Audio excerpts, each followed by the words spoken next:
મિત્રો, ખૂબ જ દુઃખ સાથે આજે મારે કહેવું પડે છે, જે આમ આદમી પાર્ટી માટે આપણે જીવન ખર્ચવા માટે તૈયાર છીએ, ત્યારે જ આમ આદમી પાર્ટી કાર્યકર્તાની કોઈ વેલ્યુ જ નથી.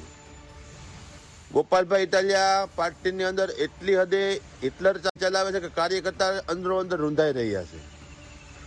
પોતાના મા બાપને સમય આપવાનો આપણે પાર્ટીને સમય આપતા હોય છે, ત્યારે કાર્યકર્તાની અવગણના થતી હોય, ત્યારે કાર્યકર્તાનું હૃદય રોતું હોય છે. ખરેખર આજે જે પાર્ટીથી હું વેરાયેલો છું, એ જ પાર્ટીમાં મારે આજે વિરુદ્ધમાં બોલવું પડે છે.